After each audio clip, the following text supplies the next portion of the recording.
Kahapon ay inimpesahan na ang printing ng mga balota para sa 2025 midterm elections. Talakayin natin yan kasama si Director John Rex Laudianco, tagapagsalita ng Commission on Elections. Director Laudianco, magandang tanghali po. Magandang tanghali po, Yusek March, Asakweng at sa lahat po ng taga-subaybay ng Bagong Pilipinas ngayon. Sir, kamusta po ang unang araw ng pag-imprenta ng mga balota para sa darating na halalan? May nabago po ba sa itsura ng mga balota ngayon? Malaki-laki po ang nabago sa itsura ng ating gagamiting balota para sa 2025 national and local elections. Yusek March, una po sa lahat yung kahilingan ng ating mga mamamayan na dapat mas matingkad yung mga pangalan ng mga kandidato at party list groups para mas madaling makita, sinunod po natin yan. Pati na rin po yung bilog kung saan po tayo ay nagsishade, mas kitang-kita po ngayon yung bilog na yan na pula para hindi na po tayo mahirapan, pati po lang mga kababayan natin, lalo na yung mga senior citizens at may difficulty sa paningin, ay hindi na po mahirapan sa pagsishade. Pero ang pinakamalaking pagbabago po sa ating balota ay yung nipis po ng papel. Kung matatandaan niyo po nung nakaraang halalan, medyo makapal po yung ating papel, ngunit may pagkakataon na tumatagos po sa likod yung tinta. Ngayon po, ito po ay 100 GSM lamang, higit na manipis doon sa dati po na 160 GSM. Pero sa makailang daang ulit po naming sinubok, talagang hindi po tumatagos sa likod. Dalawa po ang binungang epekto po nitong mas manipis sa papel. Una po sa lahat, mas mura po ito. Nakatipid ng dihamak na malaki ang ating pamahalaan. Ikalawa po, nasuportahan po natin ang local paper industry dahil ayon po sa industriya, kapag ang papel po ay 100 GSM and below, dito po sa Pilipinas ay kaya nilang gawin. So locally sourced po ang ating papel. Kung lalampas po ng 100 GSM, automatic po ay ito po ay import pa natin sa ibang bansa. So ito po yung dalawang malaking bagay na nabago po sa ating balota. Sir, ilang balota po ba ang target na matapos at hanggang kailan po ito inaasahang makumpleto? Kasama po yung aming buffer time, yung contingency, inaasahan po namin na tapos po sa loob ng 70 araw na po, 77 days, yung ating pag-imprenta na simulan kahapon, matatapos po ito namin ng April 3. Kung wala pong magiging balakid o challenges pa, ay makikita po natin na mas maaga po sa April 3 na matatapos natin yan.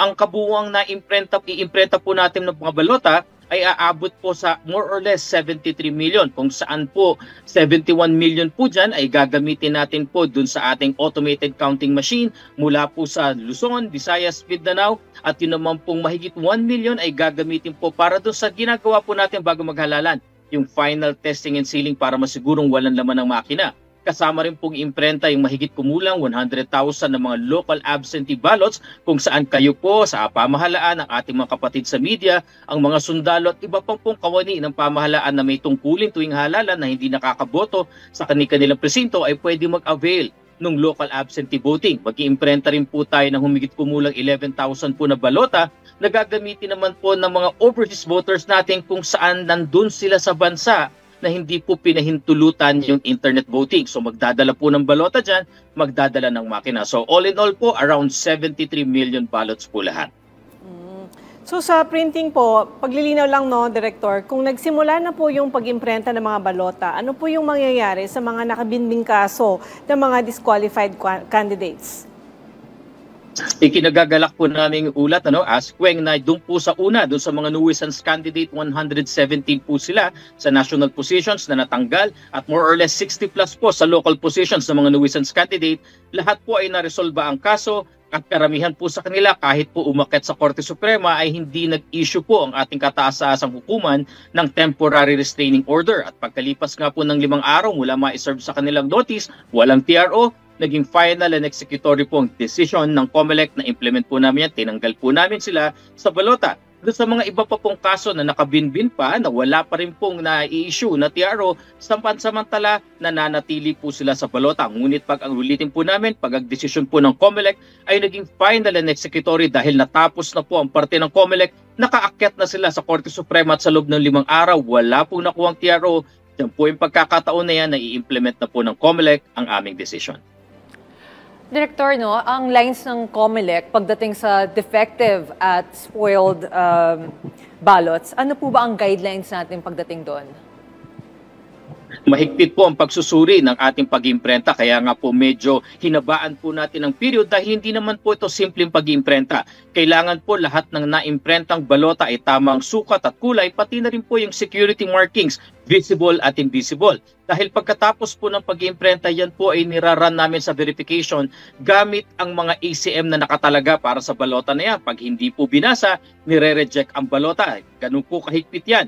Merong konting smudges, hindi tama ang sukat, meron pong natakpan na security features na hinahanap ng ating ACM, ay ire-reject po yan. Lahat po ng nireject na balota, miscut, misspeed, yung mga mali ang coloration, pati nga po yung mga retaso ng ating mga papel na ginamit sa pag-imprenta ng balota, makakaasa po kayo bago po magsimula ang ating halalan ay sisirain po itong lahat ng COMELEC sa harapan ng COA, ng ating mga political parties at stakeholders. At ila-livestream din po namin ito, pakita sa inyo na walang sobrang balota, walang extra po na lalabas na balota, kundi bilang na bilang. Isang balota, bawat isang rehistradong botante lamang po. Director, may iba po ako, no? Ano naman po yung update doon sa mga kababayan natin na nagpa-reactivate ng kanilang status sa pagboto? Kung ang inyo pong reactivation application, ASEC Weng, ay wala naman pong balakid, qualified voter kayo, nagkataon lamang po na hindi kayo nakaboto ng dalawang magkasunod na regular na halalan, talagang na-deactivate kayo, ngunit sa pamamagitan ng napakadaling proseso ng reactivation, ay makakabalik na po kayo sa pagboto. So all in all po, yung mga nagpa-reactivate po sa atin na talagang qualified naman po, kahit nga po yung nagpalit ng tirahan, lumipat po, nagbago ng pangalan dahil ikinasal na o meron pong court order, lahat naman po yan ay nag-grant. So makakaasa po kayo kung wala po kayong natanggap na notice na ni-reject or dininay ang inyong application, asahan niyo po kabilang ang inyong pangalan. Para po tayo makasiguro, anytime po pwede po kayong pumunta sa COMELEC office po ngayon kung saan kayo nagpa-reactivate. Ma-check nyo po ang status at asahan nyo rin po sa Abril, bubuksan na rin po muli namin yung tinatawag po nating precinct finder, kung saan ma-check po natin ang ating presinto, ang status ng ating pagiging registered voter, pati na rin po kung saang paaralan po tayo boboto. Sir, tuloy po ba ang pagpapatupad ng gun ban ngayong linggo? Tama po, Yusek March at ASEC Weng. Simula po January 12 at tatagal po hanggang June 11, 2025 ay magiging epektibo po una ang ating election period na kasabay po ini-implement yung ating tinatawag na gun ban.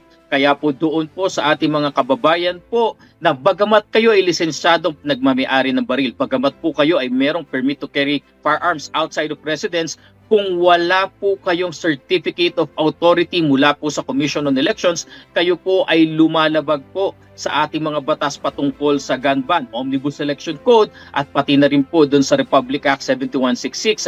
Kaya po ito po ay isang election offense, may pagkakakulong po ng 1 hanggang 6 na taon, pagkakatanggal ng karapatang bumoto at higit sa lahat may perpetual disqualification to hold public office. Kaya po hinihiling namin sa inyo, nakalabas na po ang COMELEC resolution since last year pa. Doon po sa aming website, may banner po ang gun ban dyan kung saan lahat ng impormasyon patungkol dito sa gun ban, patungkol sa regulasyon at patungkol sa kung sino ang pwedeng mag-apply for Certificate of Authority ay nakalagay na. Kung kayo po ay kwalipikado mag-apply na po kayo bago po dumating ang gun ban dahil po ulitin namin ang pagdadala ng baril sa labas ng tirahan kahit pa may lisensya, may LTOF, kahit pa may permit to carry firearms outside of residence, ngunit walang Certificate of Authority mula sa COMELEC, ay lumalabag po kayo ng batas. Pero sir, ang challenge po dyan kasi diba, usually ang sumusunod lang naman talaga dyan, yung mga responsible gun owners. Yung mga riding in tandem, yung mga kriminal na gustong gumawa ng krimen, hindi naman po talaga susunod yung mga yan. At syempre, ang mga dala nilang baril, yung mga hindi lisensyado. Ano po yung gusto nyong sabihin? At mensahe nyo na lang din po sa ating mga kababayan. Nako, tama-tama po, ASEC Weng, napakagandang tanong. Una po sa lahat, kaakibat ng election period, kaakibat po ng gun ban ay makikita nyo na po ang implementation, malawakan, nationwide na tinatawag po natin na COMELEC checkpoints. Yan po ang pagtutuunan ng pansin ng COMELEC, ng ating deputized law enforcement at security agencies kung saan po i-checkin po natin ang mga dumadaan, may sasakyan man o wala, ngunit sisiguraduhin po natin, ginagalang po natin ang ating mga karapatan, ang ating mga kababayan sa batas. So yung plain view doctrine po iiral. Ngunit alam din naman po natin na may kapangyarihan po ang ating law enforcement agencies kung meron pong mga basihan sa kanilang suspicion na kailangan po nilang laliman pa yung pagsisiyasat. Ngunit asahan po ninyo, lahat po ito ay tutupad sa panuntunan ng conduct ng COMELEC gun ban, pati na rin po checkpoint. Magiging mahigpit po tayo dyan dahil ang layunin po natin bukod sa pagsasagawa ng maayos na halalan ay seguridad ng ating mga kababayan, lalong-lalo na yung mga kandidato at botante. So ito po ay asahan ninyo mula January 12 hanggang June 10 at 11 po. Maraming salamat po sa inyong oras, Director John Rex Laudianco, spokesperson ng Commission on Elections.